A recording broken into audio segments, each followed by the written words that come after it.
We're still pre-live. Good evening, everybody, and welcome to this live Teams event. We hope that you find it really useful. My name is Claire Cassidy and I am the principal here at Sedgehill Academy, and I am delighted that most of you on this call will have a child who's joining us in September. It's always hard to know though who everyone is on these calls, so therefore how much to say or what exactly people are expecting to hear, it's sometimes difficult to judge. So what I intend to do this evening is to speak briefly about Sedgehill, but I'm conscious that some of you may have heard some of this before if you have visited us, whereas some of you won't have done.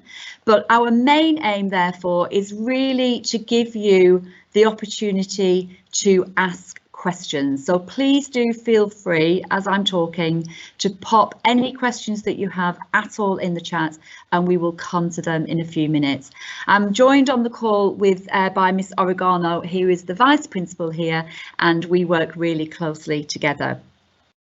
So firstly, what I want to say is that, and I say this often, that I really, as a principal, and I know Miss Oregano feels the same as Vice Principal, that we never underestimate what really a privilege it is to be a head teacher and to run a school, because we understand how important it is for any parent to be confident that their child is in a really good school, and we're very aware how as parents you completely place your trust in us when your child joins the school.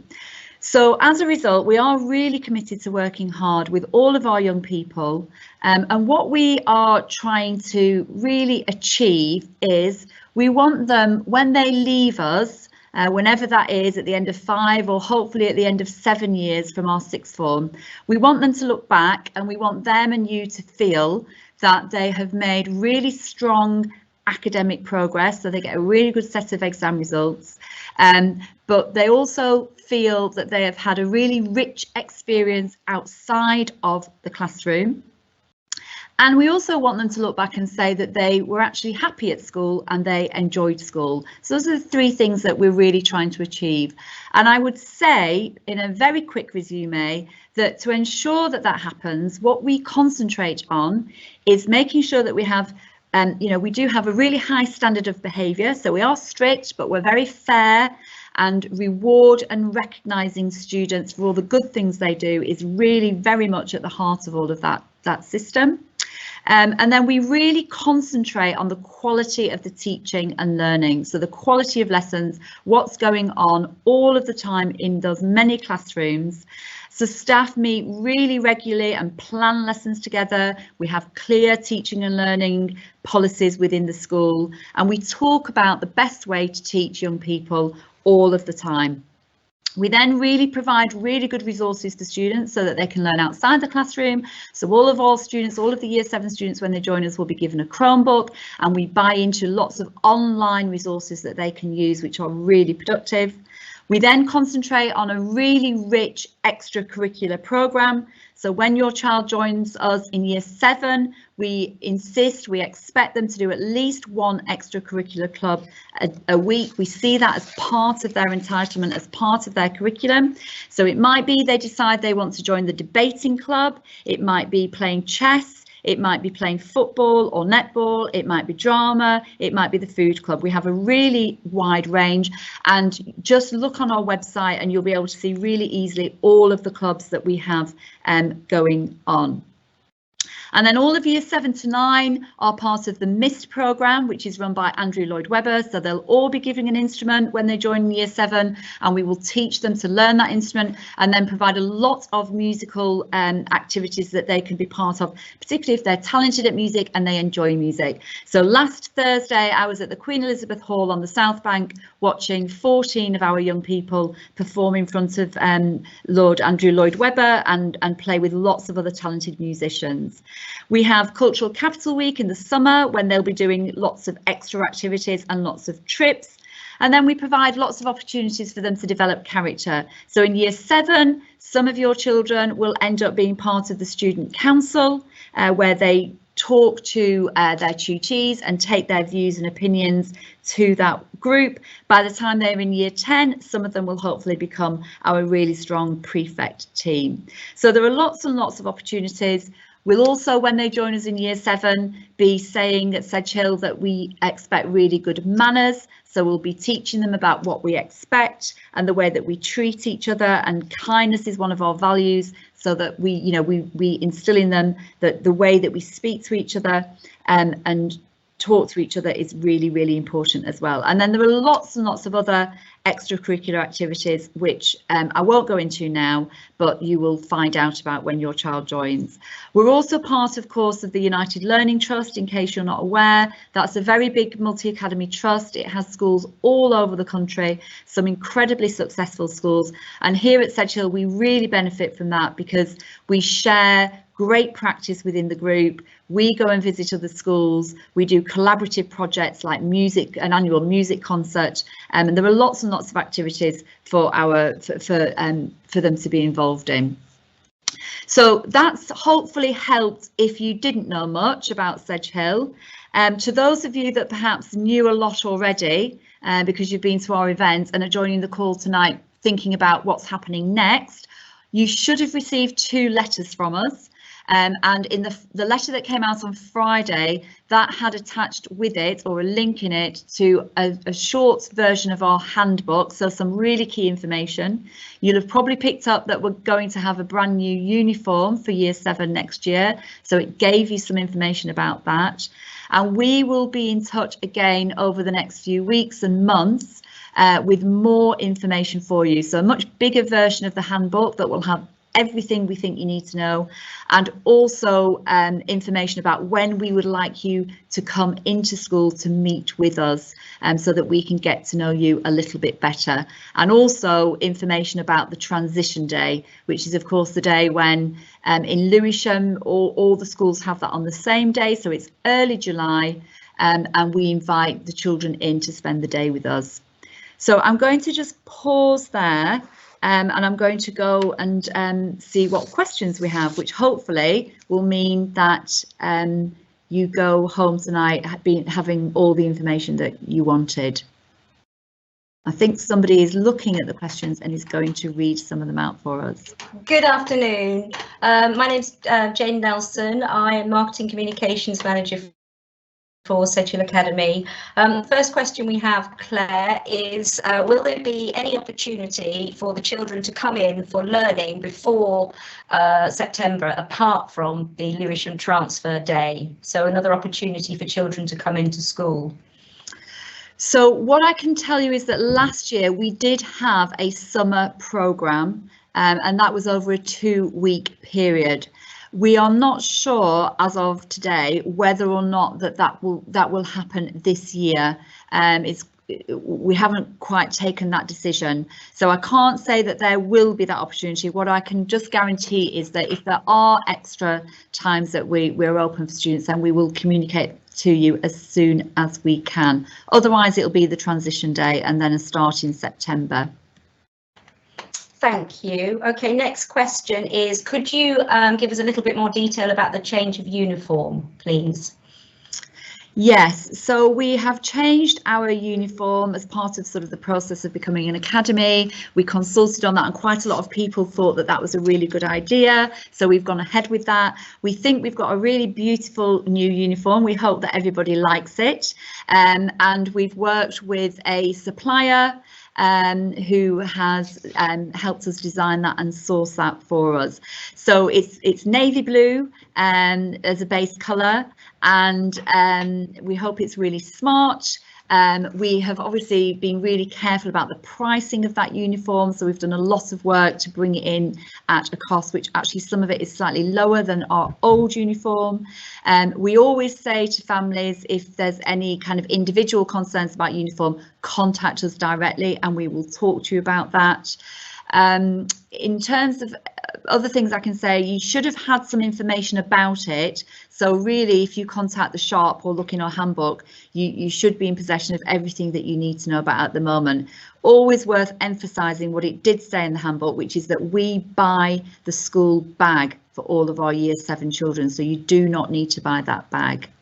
Miss Oregano, is there anything else that you think we need to add, or am I right in saying we think everything's in the booklet? Yeah, it is. So the details of the items, but also just to add that it needs to be purchased from whereabouts, which is, I think they have 2 shops. But if there's any individual concerns or questions, just write in. And what's the rationale behind the new uniform? One of the questions is what's prompted the change? Oh, sorry, Miss. Do you want me to answer? Do you want to go first? Sorry. Yeah. Sorry, we're all talking at once.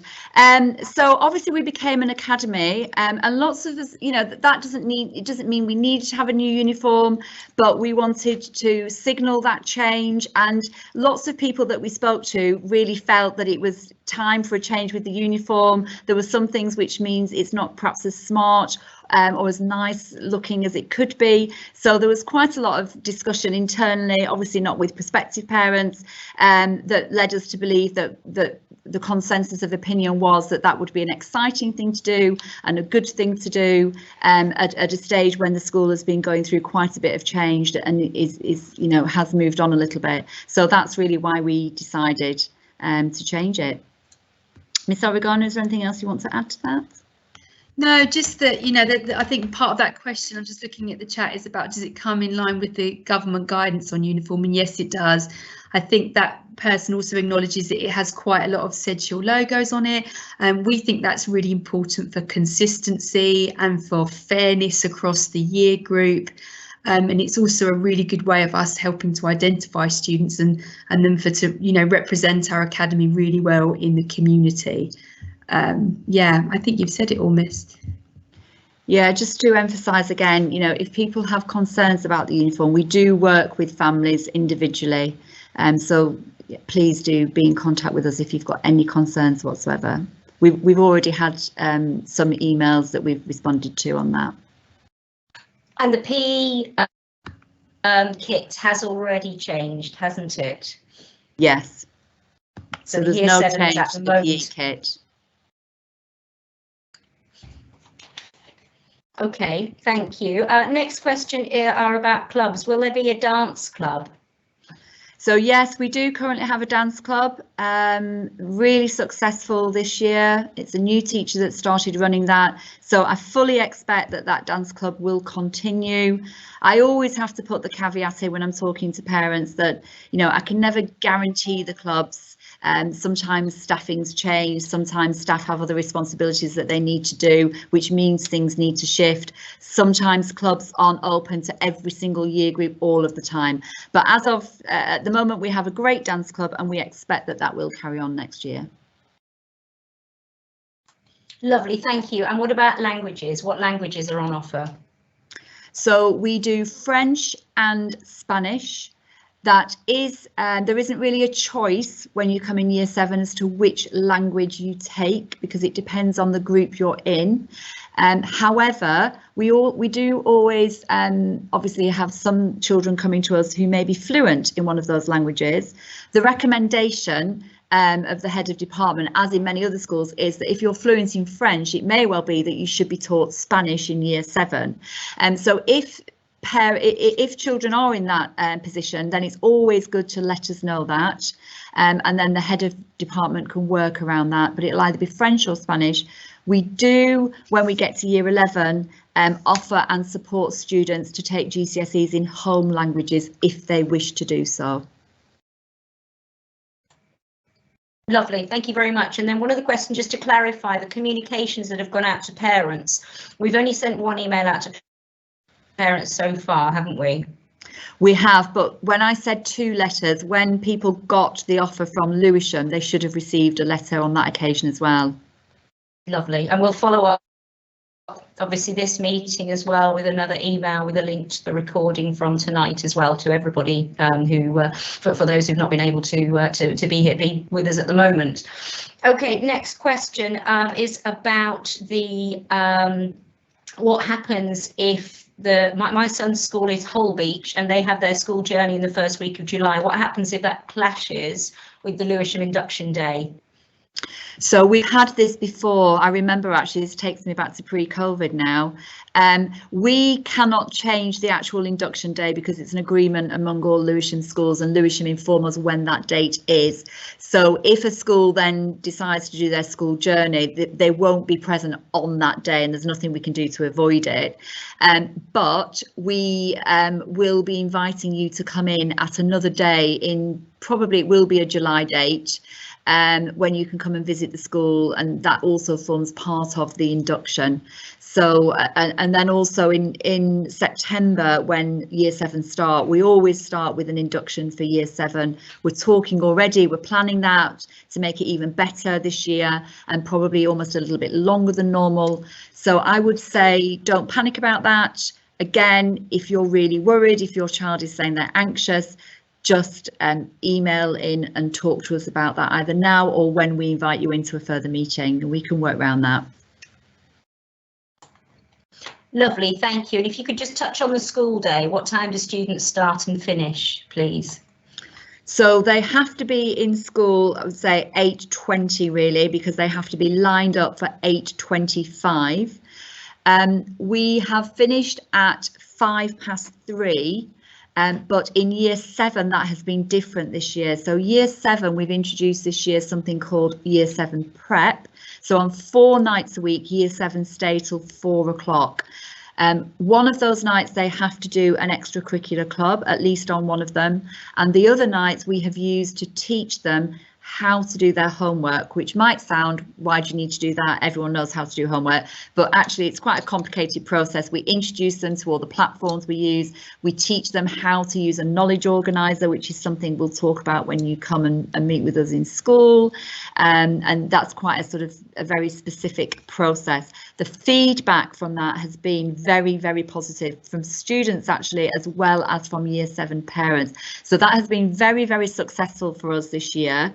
And that is not to say that that will definitely repeat itself next year in exactly the same way. It's actually been so successful that we'd like to keep year 7 staying. We'd like to keep some of our older year groups staying a bit more as well.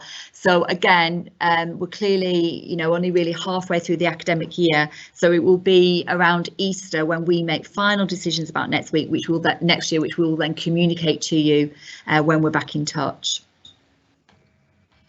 Lovely. Thank you. And then just going back to the uniform, could you just clarify what items it does include and what it doesn't include? Because there's been a question about shorts as well. Is there any plan for shorts to be available for the summer? So we haven't designed, or we don't have any shorts at the moment in the new uniform. We haven't currently got plans for that. But an interesting point and something for us to take away and we, you know, think about. When you say what's in the uniform, so there's a blazer, there's a jumper, there's a shirt and a tie, and then it can either be skirt or trousers. And then obviously I won't go into all the details, but it's black school polishable shoes, etc. But all of that should be in the list that you've seen. Excellent. And then the PE uniform likewise is on a website. So it should be clear in the information that's come to you. If anyone isn't clear, again, just email in. It's also on the transition page of the website as well. Okay, separate question. What does the school do to nurture and develop academically able students? So actually, this is an interesting question, because at a senior team, we've been talking more and more about that this year. And again, I can't sort of go through this now, but by the time you come in the summer term, we will have sort of almost published, and it'll be on the website, exactly what we do in a package. But we, first of all, we know we're really highly ambitious for our students academically. So when they first come in, we would usually have some information coming from primary school, but SATs with COVID is obviously slightly different. They take something called a midges test, which gives us an indication of their ability. And we are identifying right from that midges test students who potentially should be, for example, going to Oxbridge or Russell Group universities. Now, that is not to say that if your child doesn't do, you know, come in the top 5 or hit a certain benchmark on that test, we've written them off in year 7 and we don't believe that that's going to happen. That's absolutely not what that is about. But for us as a school, we absolutely think that if a student has that academic potential, that is our mission. That is what we should be making sure that they can go on and do. We then set students, so we make sure that they are in the right classes, and then we will obviously monitor their progress.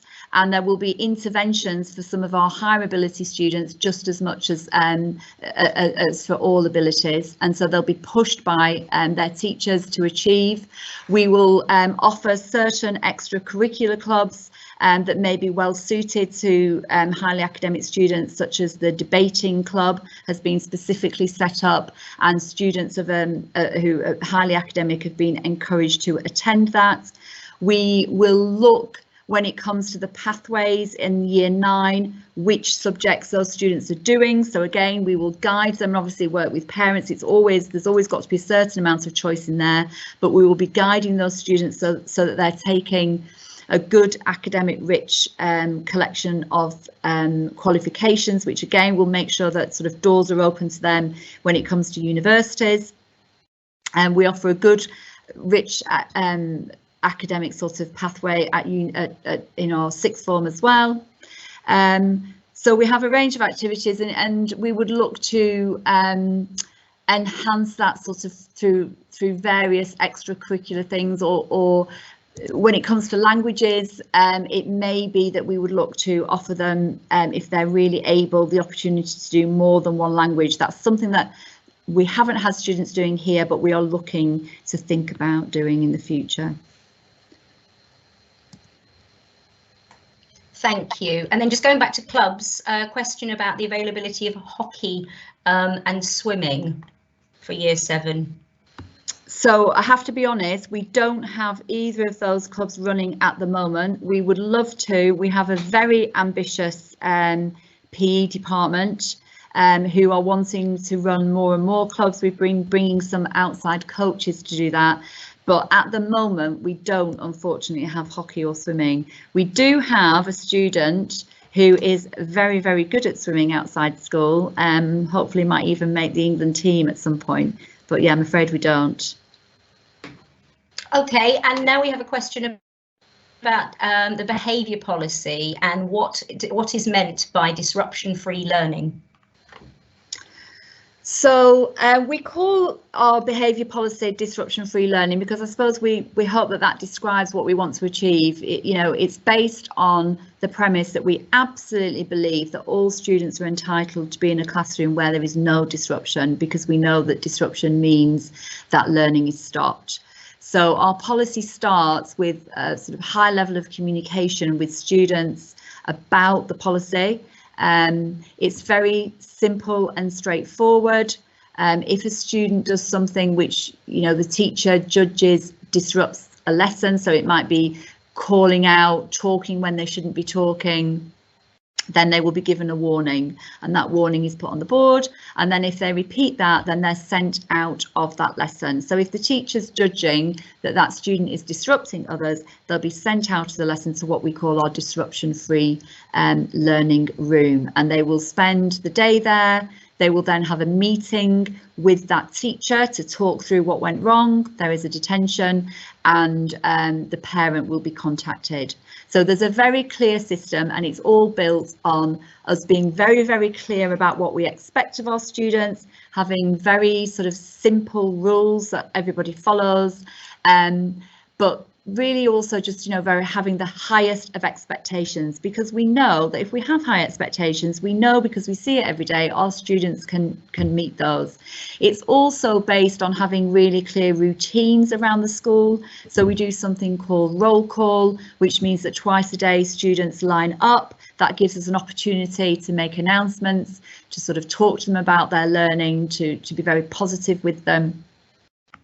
But like I said before, disruption-free learning also comes, it's as well as being strict and clear and having clear rules that everyone sticks to, and being really consistent in that. It's also about being really positive with the students. So there's an awful lot of recognition, whether that means that in classrooms people are being given recognition verbally by the teacher, particularly for sort of around their learning and their participation in lessons.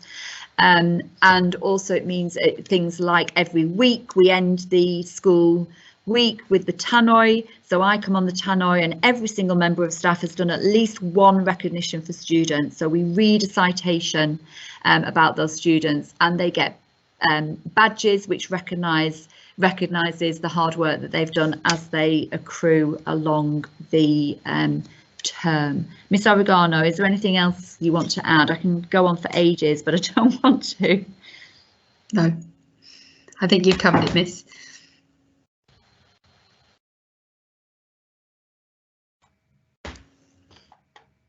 Okay, next question is, will information technology still be a big part of the Year 7 education?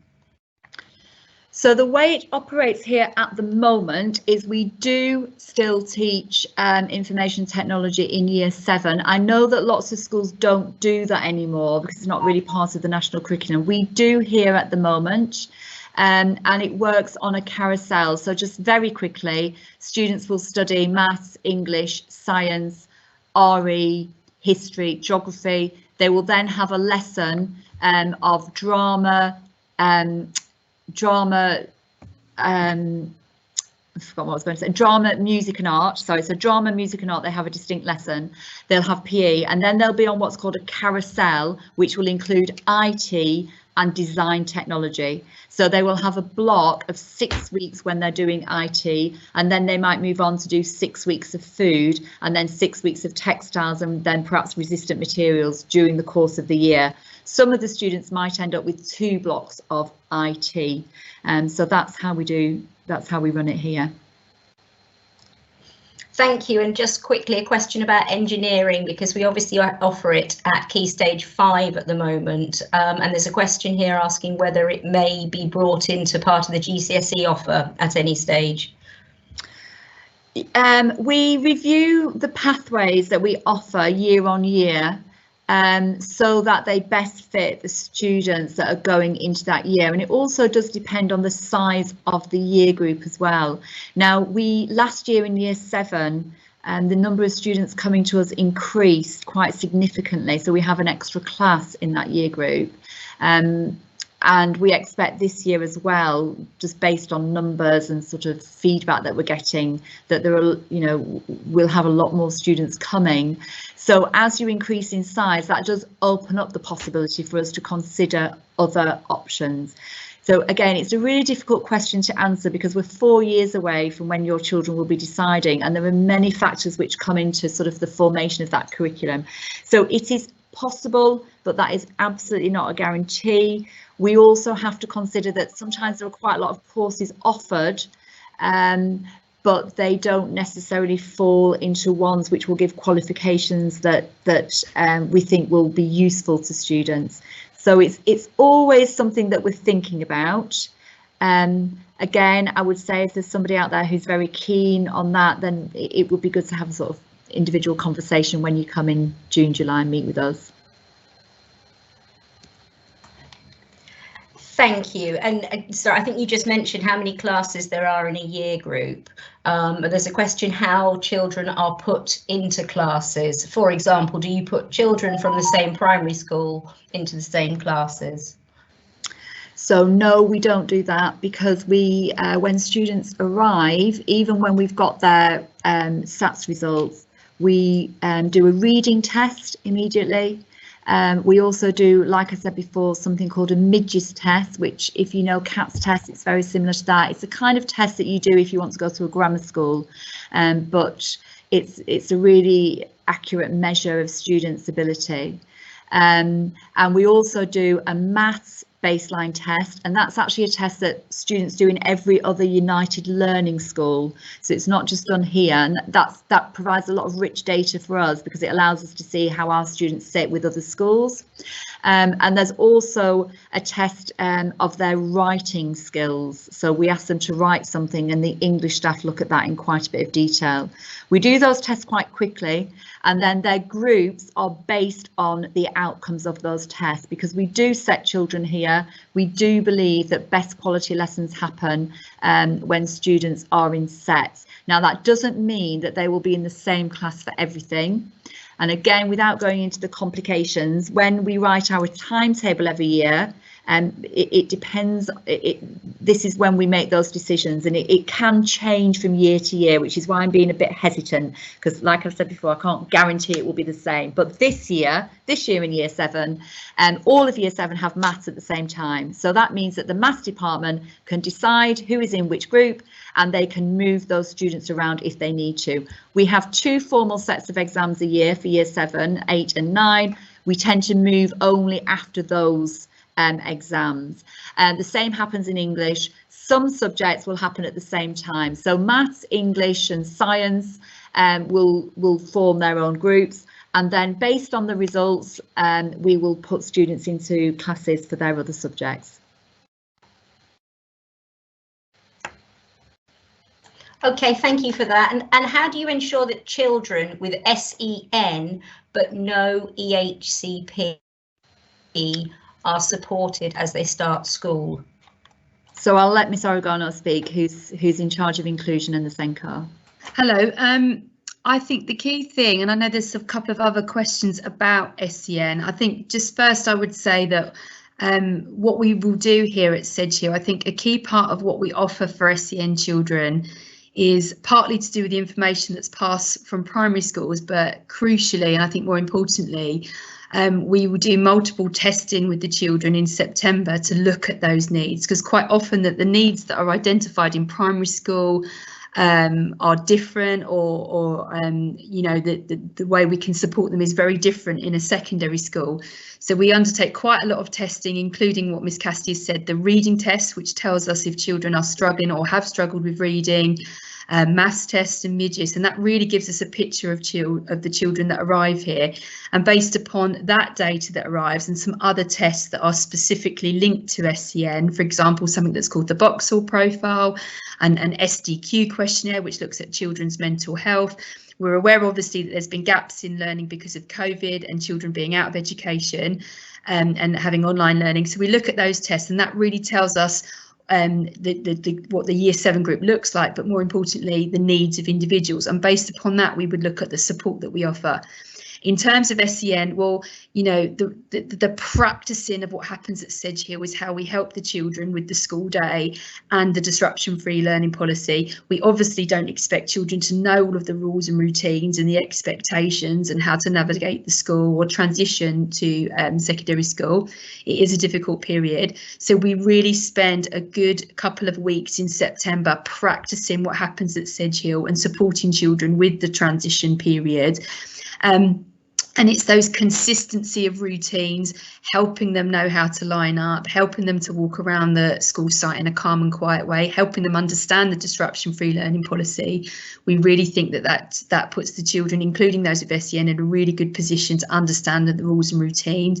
It's obviously really hard to comment on individuals, and if you want to talk about your child's transition individually, it's just email me and we can have a conversation. But what's good for children, including those with SEND, is rules and structure, and we think that, you know, the roll call, the walking around in a calm manner, the disruption-free learning policy actually really benefits children with SEND because the school is calm, the school is ordered, and they tend to do well. There's another question about making allowances for SEND students, the DFL policy. Again, it's really hard to comment, but we would have to know more about the needs of the child. In some ways, as Miss Cassie said, we have one warning, and then if the child persists with poor behaviour, they would be asked to leave. And for us, it doesn't necessarily make a difference if a child's given one warning or several. We have really high expectations of behaviour. That's not to say that we wouldn't make allowances, but we would really have to approach that in a more individualised way. And we will have a conversation in May with your child's primary school about any needs. And then, of course, you're welcome to talk about that when you come in June, or talk to me individually if you think that you need to ask us or speak in more detail about your child. So I think that hopefully answers quite a few questions, Jane. Yes, absolutely. Okay, let's move on to there's a question here about race inequality in education, and do we have any particular programs that promote equality and diversity? Now, what I will say is the statement of intent and the equality duty is on our website on the policies page, just as reference. But is that one for you, Lucy, or is that one for Claire? Yeah, it'll be for Lucy because she's doing a lot of work on this, but just to say we've also kind of working collectively with other schools in Lewisham, so the Lewisham pledge is also on the website, but I think Lucy will want to talk to this. I mean, I think firstly, being part of United Learning means that there's been lots of work on all of the curriculums that we follow that looks at race and diversity, and is, you know, been lots of work written by experts in each subject, history, English, you know, across the board, that's looked at the curriculums and has really developed them to make sure they are more diverse. We have an equalities working party here amongst the staff, which looks at everything from the school day and structures and rules and routines to making sure that we are celebrating diversity. We have a very rich assembly programme here, which celebrates key things in the year. For example, LGBTQ Awareness Month to Black History Month, and within those kind of, I suppose, key points in the year where there are world, national or local events, we will often do multiple things in the school day to celebrate them. For example, Black History Month, we celebrated local heroes, people that have, of ethnic minorities that have been really successful locally. We have outside speakers in, and that also then filters down into two things: our student voice. So we have a really good student voice system here, where students regularly meet with a key member of staff, including Miss Cassidy and the member of SLT that leads on that, to talk about issues, to talk about what they want to do for equality and diversity, to give us feedback on our policies and our practices. And it also filters down into our PSHE programme, where we also look at equality and diversity, and we celebrate key events, but we also look at, I suppose, important issues to the young people. Thank you very much. And a question about, I think you addressed about children if they're struggling when they arrive because they've struggled with the Year 6 curriculum. I think you've already addressed that one, haven't you? Yeah, okay. And how many periods are there in a day? The school day is actually on the website, so that's all of that kind of information is on the website. Tutor groups are not set. That's one of the question. When do the tests happen that inform the sets? So right at the beginning of September, first sort of week in September. It is the first week. Yes. Okay. So after the start, after when they've formally started. And again, some parents might think that seems a lot of testing, but we manage that process. The students are really resilient. They're often online. We did it with Year 7 and there were no issues at all around that. So I wouldn't worry about that. But again, if you are worried and think it sounds a lot, come and talk to us. That it's in amongst lots of other things that happen in those days. Thank you. And a question here about, is the school connecting with wider arts and culture opportunities as part of Lewisham Borough of Culture activity? The answer is definitely yes to that, isn't it? It is. So we have somebody on the senior team called Miss Cooper, who's in charge of character. That's her job title, and that includes extracurricular activities and things like being the link for Lewisham Borough of Culture. She's very excited about it, and she is in touch with them a lot. So clearly we can't do absolutely everything, but for example, there is a trip of students going out in the next couple of weeks to watch a production that is being organised by Lewisham about diversity, in fact, I think, and about local people from Lewisham. So yes, absolutely. And we're also hosting Songfest at the beginning of July, and possibly another event towards the end of the calendar year as well, to do with the Lewisham Borough of Culture. So absolutely 110% yes to that one. Is Sedgehill going to have a girls' football team soon? So hopefully, again, you know, we would love to have teams in lots of sports. The truth is, I'm just being really open and honest, it comes down to staffing. So we have a certain amount of capacity in PE. They work really hard. They're so strong. Some of the PE staff are part of the senior team as well, so they're involved in the things. And we do currently have a female member of staff who's on maternity leave. So I will say, hopefully, it's always, you know, staff. The PE staff are, like I said, are very, very ambitious. They want to run everything. But as soon as we have capacity, we will be. Okay, I'm going to put my camera on as well, just so that people can see my face being as I'm talking. There's only 2 more questions in the chat, so we'll just address those 2. But just to say, if anybody does have any more questions, if you could post them into the chat now, so we can make sure we can get to everybody. Last question, sorry, second to last question. When will we get the full parent handbook? What sort of date do you think that will be? So after the Easter break, so between the Easter break and the May half term, you will receive that. Lots of the key information has gone out with the correspondence that you received at the weekend. If there's anything pressing that you're worried about or you'd like to ask us, just please be in touch. Or look on the website as well, actually. Yeah, there's lots of information. If you go on our website, please look. There's lots of welcome videos there as well. And will there be any trips in year 7? Are we able to answer that at this stage? So again, I can't tell you exactly which trips because, you know, things change year on year, but I'd be absolutely stunned if there weren't any trips. So the current year 7 will have had trips, and I'm sure there will be. And it'll be before Cultural Capital Week, but in Cultural Capital Week, which is the final week of year 7, we always, you know, have trips as part of that. But yes, if you were here and you had some year 7s in front of you, I'm sure they'd already be able to tell you, despite COVID, that they've managed to be on some trips. Thank you. And I think this is the last question. Breakfast club. Do we have a breakfast club? We do have a breakfast club, yes. And students are free to come in and buy food, and that's there's somebody in charge of that in the dining room every day. What time is that? It is it from 8 o'clock? I think it's said before then, but formally it's probably 8 o'clock, yeah. Maybe 1:45. We'll send out a reminder about that. Okay, if that's the last of the question. Yeah, I think that. Do you have teachers out in the surrounding area when kids leave to ensure good behaviour and safety? Yes, we do. That's us as a senior team. We're quite a large senior team, so there are 2 of us at least every day on a rota that are out and about, and we also send our minibus out as well, because obviously our location means that our students, you know, go quite a long way, so the minibus tends to drive around and check that they're all safe and fine as well.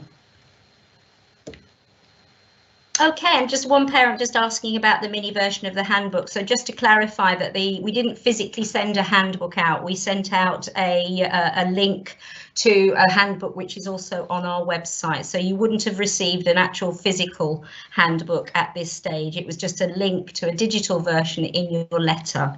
I hope that clears things up. But if not, just do get back in touch and we'll resend the link for you.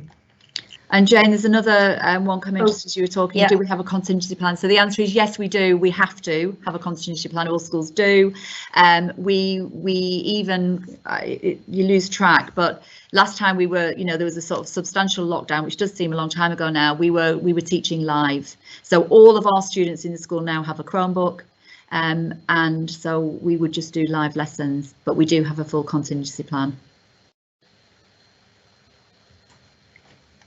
And a question, I think we've already addressed that one. What support is available for children who are diagnosed with mild delay development? I think Lucy, you already addressed that one, didn't you, with regards to support for? Yeah, I mean, I think we'll just reiterate. It's really hard to give, you know, all children in our view are individuals. It's really hard to give like a sweeping statement of what we do for specific needs, because even if a child has a identified or diagnosed need, within that, there are obviously, you know, multiple things to consider.